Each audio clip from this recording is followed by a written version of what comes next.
दोस्तों, आज की ट्रेडिंग की बात का एपिसोड बहुत ही खास है। हमने ये रिकॉर्डिंग करी है एक वेटरन ट्रेडर के साथ जिनका 30 साल का एक्सपीरियंस है। इनका नाम है मिस्टर सतीश गोयल। हम में से बहुत से ट्रेडर्स ने सिर्फ कोविड क्रैश ही देखा है, लेकिन इन्होंने हर वो फेज़ देखा है जिसके बारे में हमने सिर्फ किताबों में सुना है या मूवीज़ में देखा है। चाहे वो हर्षद मेहता हो, 2008 हो या .com बबल हो, गोयल जी ने हर उस दौर में ट्रेडिंग करी है। तो चलिए आइए बात करते हैं मिस्टर गोयल से और समझते हैं कि ये किस टाइप की पोजीशंस डालते हैं, अपने रिस्क को कैसे मैनेज करते हैं और अब तक मार्केट में अगर ये बने हुए हैं तो किस वजह से बने हुए हैं। गोयल जी, स्वागत है आपका ट्रेडिंग की बात में। बहुत बहुत धन्यवाद अपना समय देने के लिए।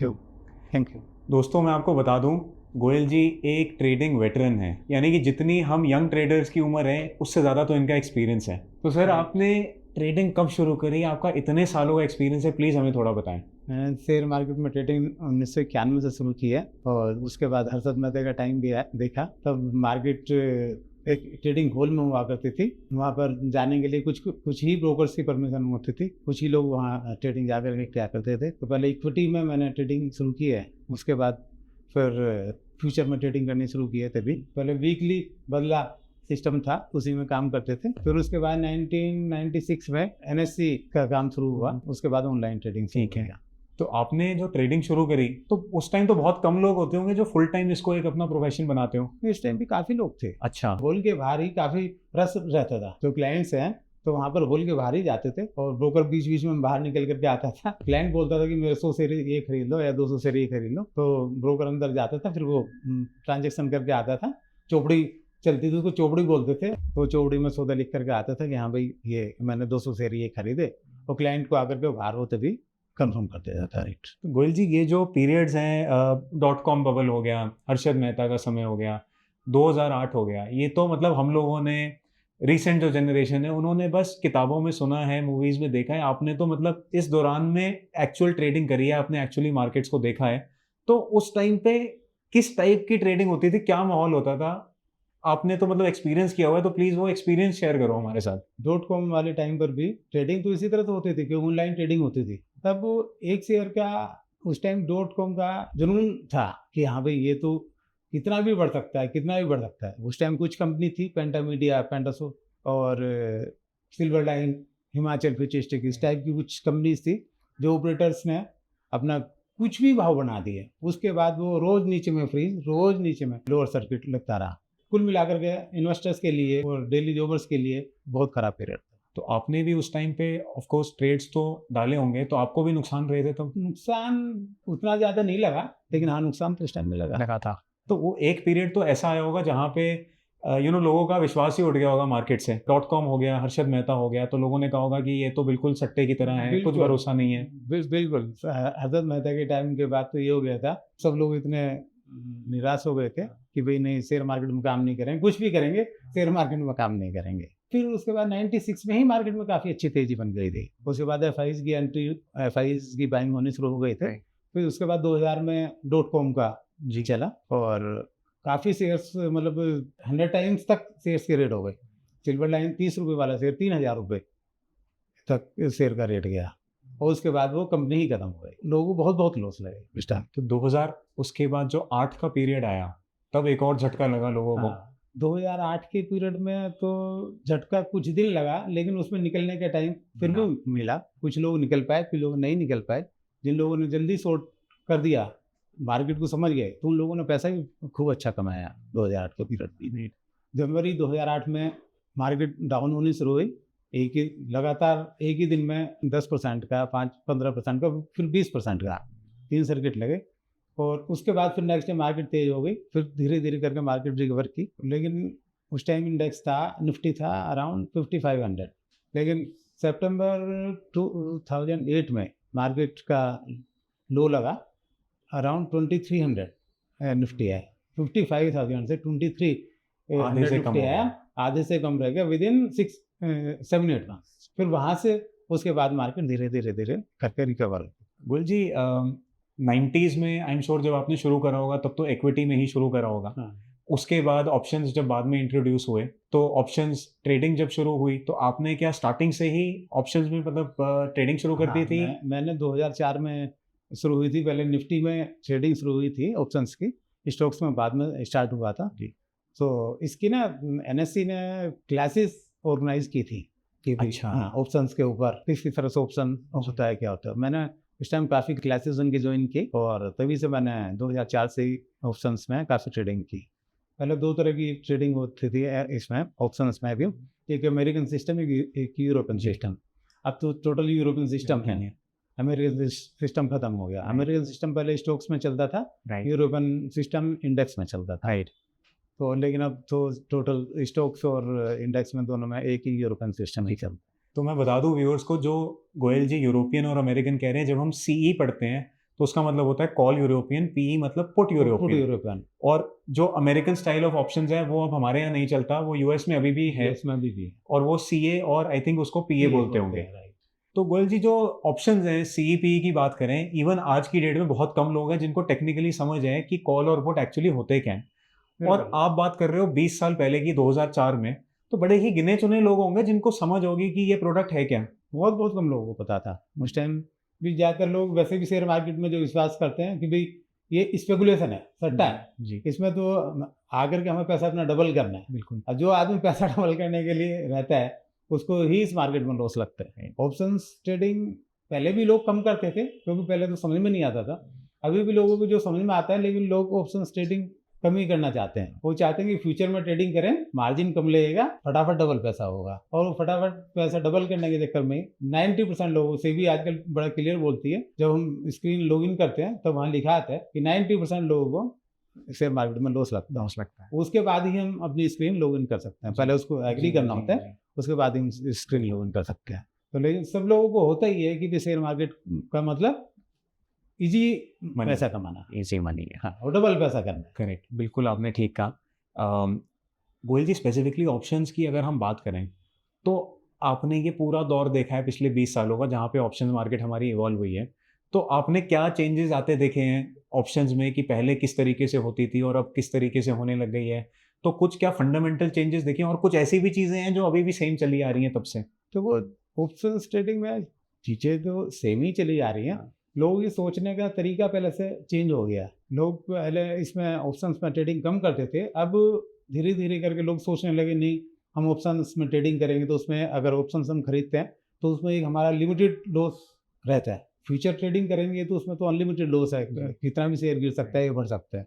ऑप्शंस में हम मार्केट तेज लग रही है तो हम कॉल ऑप्शन खरीदेंगे, हमें पता है कॉल ऑप्शन खरीदते टाइम ही कि हमें आ रहा मैक्सिमम इतना लॉस होगा। तो अब लोगों का ध्यान कॉल पुट की तरफ ज़्यादा डे बाय डे बढ़ता जा रहा है, इसलिए वॉल्यूम भी कॉल पुट के अंदर डे बाय डे बढ़ रहा है। गोयल जी, आपका इतना एक्सपीरियंस है तो आप पर्सनली किस टाइप की ट्रेडिंग करते हैं?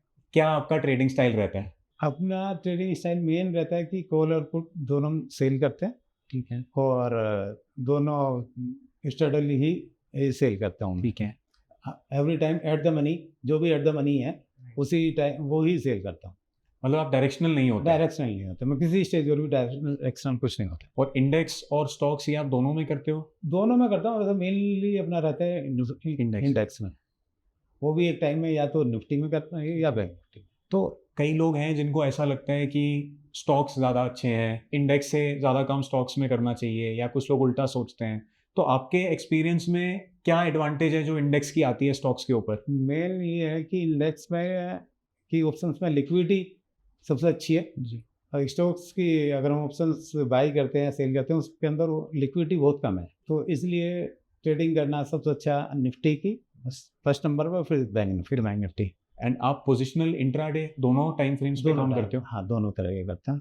तो अगर गोयल जी हम कुछ स्ट्रैटेजी डिस्कस कर पाएँ अपने व्यूअर्स के साथ, कि आप थोड़ा उनको इंसाइट दो कि एज अ प्रोफेशनल ट्रेडर आप क्या करते हो मार्केट में, किस टाइप की ट्रेडिंग करते हो, कब करते हो, तो आई एम श्योर बहुत कुछ सीखने को मिलेगा, स्पेशली जो यंग लोग देख रहे हैं इस पॉडकास्ट को। हमने जो ट्रेडिंग रहती है, शाम को हम पोजीशन लेकर के जाते हैं, at the money he call put दोनों पोजीशन लेकर के जाते हैं, ठीक है। और मॉर्निंग में सुबह को 9:15 पर मार्केट खुलती है, 9:16 पर अपनी पोजीशन हम बराबर कर देते हैं, ठीक है। तो उसमें 9 अगर लॉस आ रहा है तो भी काट देंगे, प्रॉफिट आ रहा है तो भी काट देते हैं, ठीक है। उसके बाद 9:30 पर हम दोबारा पोजीशन जो भी मार्केट रेट चल रहा है उसी हिसाब से नई पोजीशन अपने बनाते हैं, ठीक है। और मार्केट ऊपर जाती है, अगर सपोज करो बैंक निफ्टी में बैंक निफ्टी में अगर 100 पॉइंट्स ऊपर जाएगी तो हम वो वाला स्ट्राइक रेट की पोजीशन काट के फिर शिफ्ट कर देंगे नए स्ट्राइक रेट के ऊपर। ठीक है। अगर डाउन जाएगी तो इसी तरह से हम डाउन कर देंगे। प्रॉब्लम ये आती है कि टर्नओवर काफ़ी ज़्यादा हो जाती है, एक्सचेंज के ट्रांजेक्शन चार्जेज और ब्रोकरेज वगैरह वो काफ़ी ओके। ज़्यादा है, इसमें कॉस्ट करती है। तो इसको अगर एक एग्जांपल के साथ समझना चाहें तो क्या हम ऑप्शन चेन पे देख सकते हैं? बिल्कुल वो देख सकते हैं। 24,323 पर आज निफ्टी बंद हुआ है। ठीक है। तो अब हम जो शाम को पोजीशन लेकर के जाएंगे ये 24,300 की ही कॉल पुट की पोजीशन लेकर के जाएंगे। ठीक है। Nifty 24,350 strike rate. ठीक है। ठीक है। प्रीमियम 120 रुपये, फुट 120 रुपये। कॉल पुट 120 प्रीमियम हो गया, 240 रुपये प्रीमियम। 240 रुपये। ठीक है। ठीक है। अब इसके अंदर हम जो सेफ है 24,350 माइनस 240। ठीक है। 24,110 रुपये तक। और ऊपर में हम सेफ है 24,350 प्लस 240। ठीक है। 24,590 रुपये तक। अब यहाँ तक हम सेफ हैं। अगर इसके बीच में मार्केट रहती है तो हम सेफ हैं। ठीक है। लेकिन मॉर्निंग में हम क्या करेंगे, क्योंकि ये अगर मार्केट यहीं बराबर में खुलती है तो इस कॉल पुट का प्रीमियम रहेगा 220 रुपये। रात का जो डीके है ये आपने मतलब मार्केट क्लोज से पहले आपने ये जोड़ा बेच दिया एट द मनी स्टार्टल 240 रुपये का। ठीक है। और मॉर्निंग में सुबह को आकर के 9:15 पर जैसे मार्केट खुलती है, ठीक है, अगर मार्केट 50 पॉइंट भी ऊपर खुलती है, 75 पॉइंट्स भी ऊपर खुलती है, तो भी इसका प्रीमियम 240 रुपये का कम रहेगा। ठीक है। और फिर हम इसको एक बार 9:16 पर पोजीशन अपनी नील कर देते हैं। ठीक है। उसके बाद 10 बजे हम दोबारा पोजीशन डालते हैं। ठीक है। जो भी रेट होता है, सपोज करो रेट हो गया 24,500, तो 24,500 की कॉल और पुट हम दोनों वहाँ पर उस टाइम पर सेल कर देंगे, जो भी रेट होगा। मतलब जो भी उस टाइम पे एट द मनी का स्ट्रैडल आ रहा होगा, आप दोबारा से उस पे डाल दोबारा से उस पर डाल। ठीक है। हमने एट द मनी की ही हमने कॉल पुट हर टाइम बेच दी। ठीक है। अब उसमें बीच में अगर रेट बढ़ जाते हैं 24,450 हो जाता है सपोज करो, तो 50 पॉइंट नीचे आ जाते हैं, तो हम 500 की पोजीशन काट करके फिर 450 पर ले आते हैं। दिन में अगर ये 3-4 बार भी ऊपर नीचे होता है, हम हर बार अपनी स्ट्राइक रेट चेंज करते रहते हैं। इसमें कॉस्टिंग बिल्कुल ना के बराबर कॉस्टिंग है। ठीक है। और पूरे दिन का जो प्रीमियम घटना होता है उसमें 20 से 25 रुपये पर डे बड़े आराम से बच जाते हैं। तो गोयल जी, ये जो शिफ्टिंग हम कर रहे हैं एक स्ट्राइक से दूसरी स्ट्राइक पे, ये आप लगभग 50 रुपये पे कर देते हो या उससे ज्यादा पे, या कुछ प्रीमियम देख के?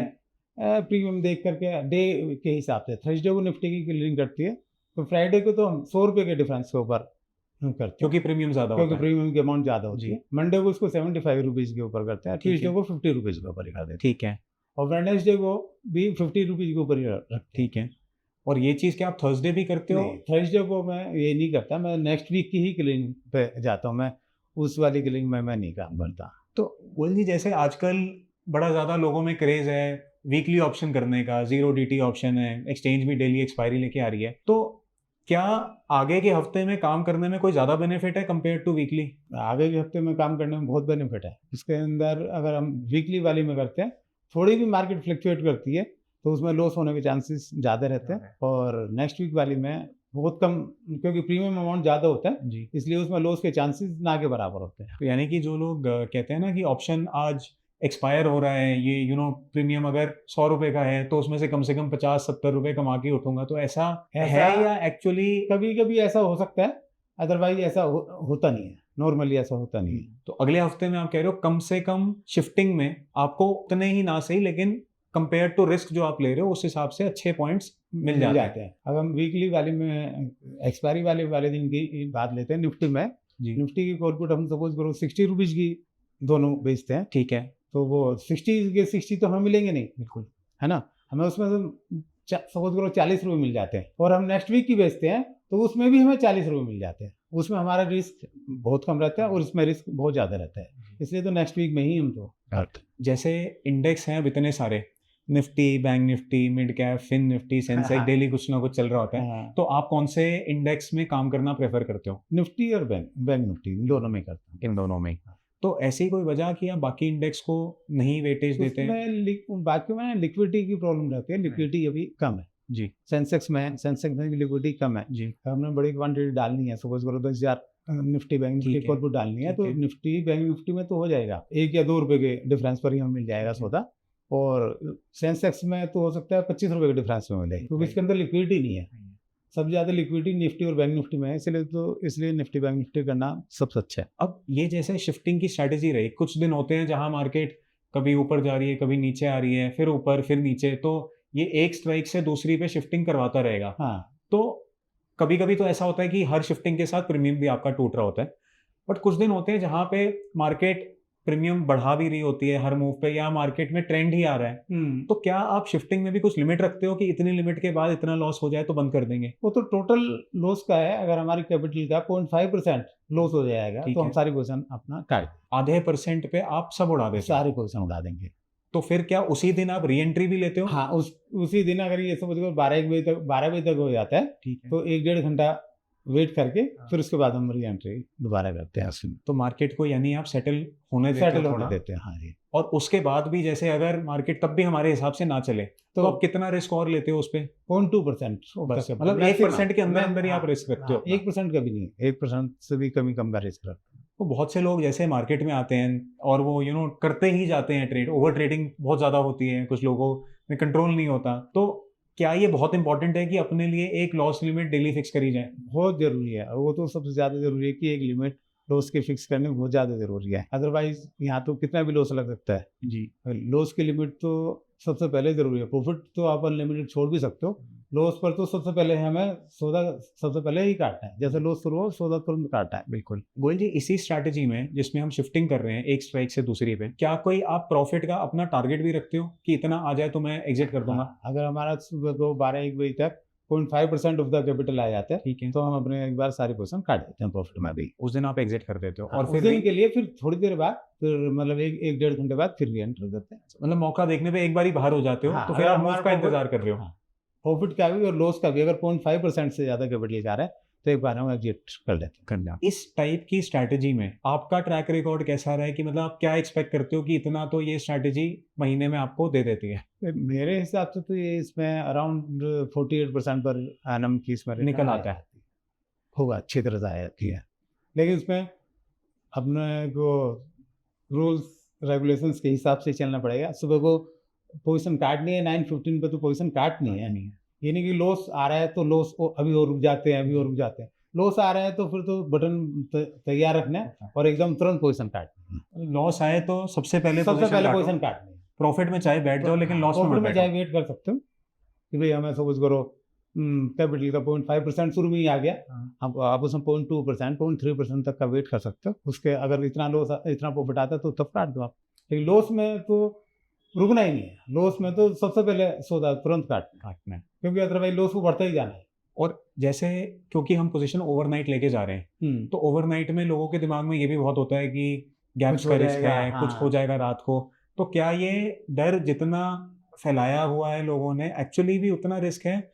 और अगर है भी थोड़ा सा रिस्क, तो आप उसको कैसे मैनेज करते हो कि जो ओवरनाइट रिस्क है मेरा वो थोड़ा सा कम हो जाए? तो ओवरनाइट रिस्क तो है, बिल्कुल। लेकिन रिस्क ये हर रोज तो रिस्क होता नहीं है। एक साल में अराउंड 240 वर्किंग डेज होते हैं जी। उसमें मुश्किल से 4 या 5 दिन इस तरह की चीज़ें होती हैं। और अगर हम हैज करके जाएंगे तो उसकी कॉस्टिंग इतनी ज़्यादा होती है कि वो उन 4-5 दिन से भी बहुत बहुत ज़्यादा बैठती है। तो वो 4-5 दिन के लिए तैयार तो हमें रहना ही पड़ेगा। उसमें भी ये है कि इसलिए मॉर्निंग में खुलते ही हमें लॉस आ रहा है तो तुरंत सबसे पहले पोजीशन काट दो, अदरवाइज वो लॉस और बढ़ता जाएगा। तो गोयल जी, जैसे इंट्राडे तो ये होता है कि अपने हाथ में चीज़ है एज इन की गैप का रिस्क नहीं है। अगर लॉस आ रहा है टर्मिनल पे तो आप फटाफट तुरंत उसको काट सकते हो। तो क्या आप जो मार्जिन इंट्राडे पोजीशन के लिए रखते हो, जैसे 1 लाख रुपए एक लॉट के लिए बेयर मिनिमम जो होता है, हाँ, ओवरनाइट भी उतनी ही पोजीशन ले जाते हो या कम कर देते हो ओवरनाइट? ऑलमोस्ट उतनी पोजीशन लेके जाते हो। अच्छा, आप पूरी पोजीशन लेके जाते हो? ऑलमोस्ट उतनी लेके जाते हो। तो मतलब रिस्क आप लेते हो, लेकिन उसका फिर मार्केट आपको रिवॉर्ड भी देता है। रिस्क लेकर के जाते हैं, लेकिन मॉर्निंग में अगर लॉस आता है तो हमने लॉस का इंतजार नहीं करना है। अगर कुछ लोग क्या करते हैं कि थोड़ा सोचने लग जाते हैं, चलो भाई भी और 2 मिनट रुक जाते हैं और 5 मिनट रुक जाते हैं, शायद रिकवर कर जाएगा। लेकिन उसमें कोई रिस्क नहीं लेना है, हमने तुरंत सारी पोजीशन काट देते। और महीने का जैसे क्या कुछ ट्रेडर्स को टारगेट भी अपना रखना चाहिए कि इतना आ जाए तो फिर मैं सेफ प्ले करने लग जाऊं? बिल्कुल रखना चाहिए। एक अमाउंट अपना लॉस का जिस तरह से हमने डिसाइड किया कि भाई इतना लॉस हो तो हमें पोजीशन काट देनी है, जी इसी तरह से एक प्रॉफिट का भी एक टारगेट हमने अचीव है कि मैं डेली में सपोज करो हमारा कैपिटल का 1% आ गया, ठीक है। तो हमें पोजीशन फिर उस दिन को कुछ काम करना ही नहीं चाहिए मेरे हिसाब से तो। एंड गोयल जी, आजकल इतना चला हुआ है कि एल्गो ट्रेडिंग करनी है सबको, एल्गो का एक क्रेज आया हुआ है। हाँ, तो आप जो ट्रेडिंग करते हो ये सारी क्या ये एल्गो के थ्रू है? नहीं, मैं तो ये मैनुअल करता हूँ। इसमें अगर हमें मल्टीपल ऑफ अकाउंट्स रखने हैं तब हमें एल्गो की जरूरत है। अगर हमें 1 या 2 अकाउंट में काम करना है तब हमें एल्गो की कोई जरूरत तो नहीं है। आप अपने हाथ से इतने सौदे डाल ले तो इतनी हैवी क्वांटिटी होती हाँ, है? बल्कि हैवी क्वांटिटी अगर हम हाथ से मैनुअली डालेंगे तो वो करना ज़्यादा ईजी है। एल्गो में हम मोटी क्वांटिटी डालेंगे तो कई बार वो सौदा आपका एग्जीक्यूट नहीं होगा या काफ़ी गैप से एग्जीक्यूट होगा, क्योंकि या तो मार्केट रेट डालेंगे, जी मार्केट डालेंगे तो अगर उसमें डेप्थ नहीं है तो बाई करना है तो काफ़ी ऊपर तक लेकर के आएगा, सेल करना है या तो इस तरह से काफ़ी नीचे कर पे दिखेगा। और मैनुअल डालते हैं, सपोज करो 220 रुपये का ऑप्शन का रेट आया ठीक है। कॉल का, हमें सेल करनी है तो हम उसको 2 रुपये नीचे करके डालेंगे तो हमारी क्वांटिटी ऑलमोस्ट बिक जाती है। और एल्गो में अगर हम डालेंगे तो वो तो क्योंकि मार्केट रेट करके सौदा जाएगा, हो सकता है वो 10 रुपये तक सेल। मतलब कह रहे हो कि एक मैनुअल चेक लग जाता है जो आप काम कर रहे हो। हाँ, अगर रेट में थोड़ी गड़बड़ होती है तो आप थोड़ा संभल के डालते हो समझ उसको। गए। गोयल जी, अब आपका इतना लंबा ट्रेडिंग एक्सपीरियंस है, आपके करियर में ही आपने देखा होगा बहुत से लोग मार्केट में आए हाँ, बहुत लेकिन उड़ बाहर गए। चले गए, हाँ। बहुत से क्या 99% लोग मेरे हिसाब से मार्केट से बाहर हो गए होंगे। बिल्कुल, बिल्कुल। और मतलब आप वन ऑफ द 1% लोग हो जो आज एक्चुअली ट्रेड कर पा रहे हैं इतने सालों बाद। तो मेजर क्या रीजन रहा है लोगों का कि मार्केट ने उनको बाहर कर दिया? उसका मेन रीज़न यही रहा है कि वो स्टॉप लॉस नहीं लगाते, लॉस को खुला छोड़ते, और इस मार्केट में सबसे पहले सौदा करते ही स्टॉप लॉस लगाना सबसे ज़्यादा ज़रूरी है। बिना स्टॉप लॉस के तो लॉन्ग टाइम पे सर्वाइव कर ही नहीं सकता बंदा। ऐसे टाइप के जो आप सेटअप बता रहे हो, ये क्या हम स्टॉक्स पे भी कुछ इस टाइप का चला सकते हैं, क्योंकि स्टॉक्स में भी ऑप्शंस हैं? स्टॉक्स में भी कर सकते हैं कुछ जिन शेयर्स को हमें अच्छा लगता है कि भाई ये शेयर अगर नीचे आएंगे तो हम खरीद लेंगे, ठीक है, जो टेक्निकली या फंडामेंटली अच्छे शेयर्स हैं, ठीक है। उसमें हम ये वाला काम कर सकते हैं तो जो उस फंडामेंटली है, fundamentally- टेक्निकली भी नहीं। जैसे जो कहते हैं कि fundamental किसी को रिलायंस अच्छा लग रहा है, फंडामेंटली अच्छा स्टॉक है, हाँ, तो उसमें आपकी ऑप्शंस के थ्रू किस टाइप की स्ट्रैटेजी रहेगी? उसमें अगर हमें रिलायंस अच्छा लग रहा है तो जी। हम पुट ऑप्शन उसकी सेल कर सकते हैं। ठीक हम है। डिलीवरी लेने की बजाय या फ्यूचर में बाई करने की बजाय हम उसमें पुट ऑप्शन सेल कर सकते हैं कि भाई नीचे आएगा तो उसमें कुछ हमें ऑप्शन का तो बेनिफिट मिलेगा, ऑप्शन प्रीमियम का बेनिफिट मिलेगा। मतलब आप ऑप्शंस डायरेक्शनल तभी करते हो जब आपका डिलीवरी लेने का व्यू है, अदरवाइज हाँ, कॉल पुट otherwise- दोनों बिकेगी। अदरवाइज कॉल पुट दोनों बिकेगी। और मैनेजमेंट का जो तरीका है, स्टॉक्स में इंट्राडे तो पॉसिबल नहीं है क्योंकि लिक्विडिटी की दिक्कत होती है। हाँ, तो पोजिशनल अगर किसी को स्टॉक्स टाइप का करना हो तो क्या ये शिफ्टिंग मॉडल वहाँ भी यूज हो सकता है? बिल्कुल हो सकता है। शिफ्टिंग मॉडल तो यूज करना ही करना है, अदरवाइज तो लॉस बढ़ता चला जाएगा। तो मार्केट के की डायरेक्शन के साथ बेसिकली आपको बने रहना है। जहाँ पे भी एक साइड थोड़ा सा भी मूव आने लगता है, आप इमीडिएटली उठा के अपनी पोजीशन को ऊपर खिसका देते हो। हाँ, सपोज करो मार्जिन टोटल कॉल और पुट का 10% टोटल वैल्यू का हमें मिल गया, ठीक तो है अगर शेयर कोई 5% ऊपर होता है या नीचे होता है जी। तो उसको हम अपना स्ट्राइक रेट चेंज कर देते हैं, शिफ्ट कर देते हैं। गोविंद जी, एक पीरियड अभी बड़ा डिफिकल्ट आया था, कोविड का पीरियड था वो। तो कोविड में भी आपने इसी तरीके से शिफ्टिंग करी, क्योंकि उस टाइम तो प्रीमियम भी बहुत बढ़ रहे थे और बहुत तेज मार्केट मूव हो रही थी। हाँ, तो तब आपने पोजीशंस को मैनेज कैसे करा? तब तो हमने उस टाइम में तो कुछ दिन के लिए काम ही नहीं किया है, जी। क्योंकि उस टाइम संभालना बहुत बहुत मुश्किल काम जी। था। कुछ पता ही नहीं था कि आगे क्या होगा क्या नहीं होगा, राइट। तो सब लोग बड़े परेशान थे। तो उस टाइम हमने तो कुछ दिन के लिए ना काम ही नहीं किया था। तो ये आपके हिसाब से मतलब ऐसा, जब मार्केट आपके बिल्कुल ही फेवर में ना चल रही हो तो सही अप्रोच है कि थोड़े दिन मार्केट से क्विट कर दो बाहर तो हो। वो ज़्यादा अच्छा। और अभी भी जैसे पिछले 1-2 महीने में बहुत तेज मूव्स आए हैं ऑप्शंस में, इंडेक्स में। एक दिन निफ्टी काफ़ी तेज़ी से गिर गया था, सेंसेक्स काफ़ी तेज़ी से गिर गया था। तो ऐसे में खुद को थोड़ा प्रोटेक्ट करने के लिए आपके अकॉर्डिंग किस टाइप के मेजर लेने चाहिए? उसमें भी यही है कि अगर एकदम ज़्यादा मार्केट में फ्लक्चुएशन आती है तो सबसे पहले अपनी पोजीशन शेयर कर दो, काट दो, तो उस फिर मार्केट का सेटल होने का इंतजार करो, उसके बाद दोबारा पोजीशन डाल लो तो ज़्यादा अच्छा है। क्योंकि हमें इसके अंदर मेन अपना पर्पज क्या है कि भाई प्रॉफिट तो कमाना है, हमें हमारा क्या है कि लॉस नहीं होना चाहिए, चाहे प्रॉफिट कमाए। अगर हम लॉस पर ही हमें कंट्रोल करना है, अगर हम लॉस के ऊपर कंट्रोल कर लेंगे तो हमें प्रॉफिट तो आएगा ही आएगा ही आएगा। अब बहुत से लोग हैं जो नए मार्केट में आए हैं और कई लोग हैं जो बहुत छोटी कैपिटल लेके आते हैं, तो क्या आपको लगता है कि छोटी कैपिटल के साथ एफएनओ में ट्रेडिंग करनी चाहिए? नहीं करनी चाहिए, बिल्कुल नहीं करना चाहिए। छोटी कैपिटल के साथ तो बिल्कुल नहीं करना चाहिए, वो कैपिटल उसकी उड़ जाएगी। तो मिनिमम आपका क्या एस्टिमेट है कि इतनी कैपिटल तो कम से कम होनी चाहिए अगर आप ऑप्शंस में ट्रेडिंग करना चाह रहे हो, स्पेशली ऑप्शन सेलिंग में आ रहे हो? तो इसमें मिनिमम मेरे हिसाब से 1 करोड़ रुपए तो मिनिमम। आप 1 करोड़ कहते हो? 1 करोड़ रुपए से कम में अगर करते हो तो कोई फायदा नहीं, क्योंकि अगर इसमें फुल टाइम आपको काम करोगे जी। और 1 करोड़ रुपये लगा करके आपको 3 लाख या 4 लाख रुपये महीना बचेंगे, इस तरह में कोई फायदा नहीं है। तो मतलब बंदा रिस्क ज़्यादा लेगा कमाने के लिए। हाँ, अगर वो छोटी कैपिटल होगी तो रिस्क ज़्यादा लेगा, और रिस्क ज़्यादा लेगा तो उसको लॉस लगेगा। गोयल जी, ऐसे ही हमारे बड़े कुछ ट्रेडर्स हैं, ऑब्वियसली आपकी बातों से भी इंस्पायर्ड होंगे, बहुत से यंग लोग हैं जो मार्केट्स में आ रहे हैं। आपकी क्या सजेशंस रहेंगी इन लोगों को, किन बातों का खास ख्याल रखना है, और अगर इसको एक करियर बनाना है, एक लंबा करियर बनाना है, तो कैसे आगे बढ़ना चाहिए? अगर इसको एज ए लंबा करियर बनाना है तो इस पर हमें एज ए स्पेकुलेशन बिल्कुल भी काम नहीं करना। इसको एज ए बिजनेस लेकर के हम काम करेंगे तो 100% सक्सेसफुल होंगे। और जो भी हमारा एक बार हमने डिसाइड कर लिया रूल्स रेगुलेशन अपने, हमें बिल्कुल उसी को फॉलो करना है, उससे हमें किसी भी स्टेज पर उससे पीछे नहीं हटना है। राइट। और 100% प्रॉफिट होगा, ना का प्रॉफिट को मतलब में अगर आप पूरे रूल्स रेगुलेशंस के हिसाब से काम कर रहे हैं तो पक्का प्रॉफिट होगा। और रिस्क मैनेजमेंट में कोई ऐसी चीज़ें जो हर एक को ध्यान रखनी चाहिए, चाहे वो एक्सपीरियंस हो या ना हो? मेन वही है कैपिटल का। कैपिटल का अगर आधा 4.5% एक दिन में लॉस आ रहा है तो पोजीशन तुरंत सारी काटनी चाहिए। तो आई थिंक गोयल जी ने कुछ बहुत ही अच्छी बातें शेयर करी हैं, स्पेशली नए ट्रेडर्स के लिए। तो एक आपने पूरी 30 साल की जर्नी अपनी बता दी है, जिससे सीखने को बहुत कुछ है। जो लोग नहीं रहे मार्केट में, जिनको मार्केट ने लॉसेस के थ्रू बाहर कर दिया, वो क्यों बाहर हुए। आपने अपनी एक स्ट्रैटेजी भी शेयर करी है शिफ्टिंग की, जिसमें आप सिंपली स्ट्रैडल्स को मूव कर रहे हो। और बेसिकली अगर मैं लोगों को बताऊं, मैं गोयल जी से खुद बहुत सीख चुका हूं, तो मेरे को पर्सनली पता है कि यही एक्चुअल स्ट्रैटेजी है जो ये डेली फॉलो कर रहे हैं। तो ऐसा कुछ नहीं है कि आके आपको कैमरा पे कुछ और बता दिया और एक्चुअली कुछ और कर रहे हो। तो दिस इज समथिंग जो शिफ्टिंग के थ्रू ये एक्चुअली फॉलो कर रहे हैं, जो एक्चुअली कैपिटल इस पे मैनेज कर रहे हैं। माय सजेशन वुड बी कि आप प्लीज़ इनकी बातों को एक्चुअली सीरियसली लो, अपने स्टॉप लॉसेस का ध्यान रखो, रिस्क मैनेजमेंट का ख्याल रखो। एक रीजनेबल प्रॉफिट आ जाए, अगर रीजनेबल प्रॉफिट, ये नहीं कि बहुत छोटा प्रॉफिट ले लिया, रीजनेबल प्रॉफिट आ जाए तो फिर कुछ करना नहीं जरूरी। तो एटलीस्ट आप एज अ बिगिनर उस प्रॉफिट को ले लो एंड ग्रेजुअली अपनी स्ट्रैटेजीज को इवॉल्व करो। गोयल जी, आपने टाइम दिया इतना, thank you so much. I am sure लोगों को बहुत कुछ सीखने को मिला होगा। Thank you. Thank you.